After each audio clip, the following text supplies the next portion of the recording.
Hi, I'm Britton, and we're going to do a review on Disney's Maleficent. The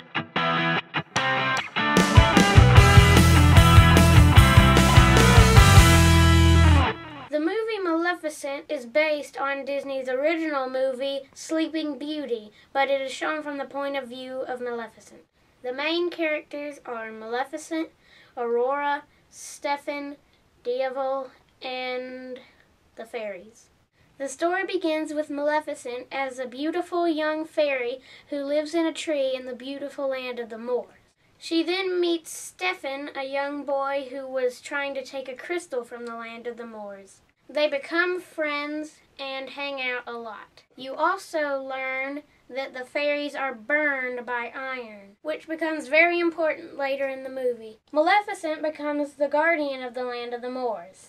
The human king sets out on a journey to attack the land of the Moors, but is defeated by Maleficent and her tree monsters. The king is mortally wounded by Maleficent and promises the kingdom to whoever destroys her. Stefan, who is now a servant in the castle, overhears this, and he goes out to find Maleficent. He pretends he is warning Maleficent, but he really has the intention of destroying her and taking over the kingdom. After giving her a sleeping potion, he doesn't have the courage to kill her, but he does take her wings. The king thinks Maleficent is dead and gives the kingdom to Stefan. A princess is born to King Stefan, and he invites everyone, including the fairies from the land of the Moors, to the christening ceremony. He does not, however, invite an awestruck and wingless Maleficent.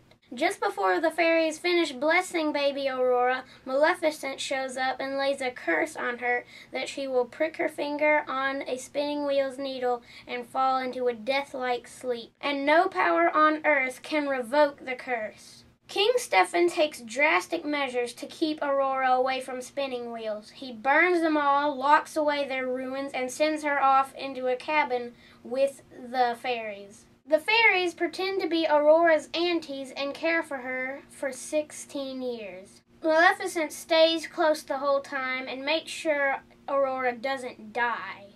By the time Aurora is getting near her 16th year, she knows Maleficent is hanging around and thinks she is her fairy godmother.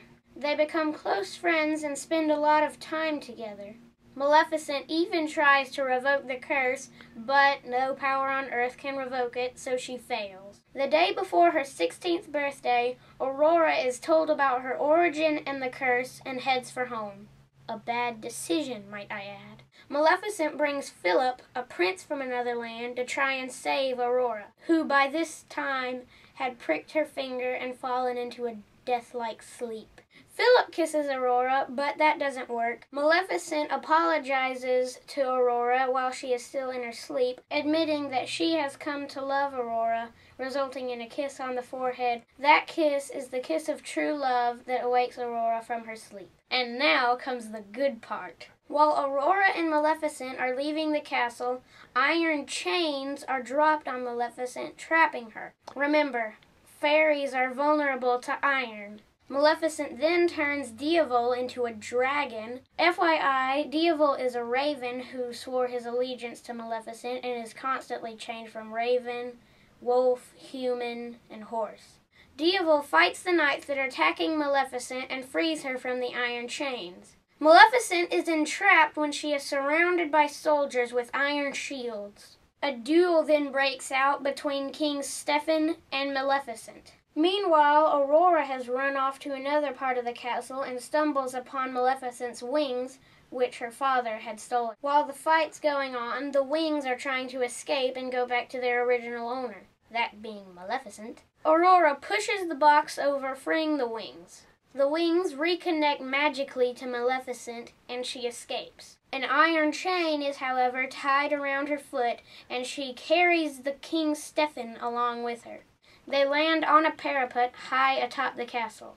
Maleficent then takes the chain off her foot, chokes the king, is then tackled by the king off the parapet high atop the castle, and is falling down below. She, however, escapes the king's grasp, and King Stefan falls to his death. And from that point, they lived happily ever after. The movie is a little loud and scary, so I suggest either watching it or seeing it in 2D first.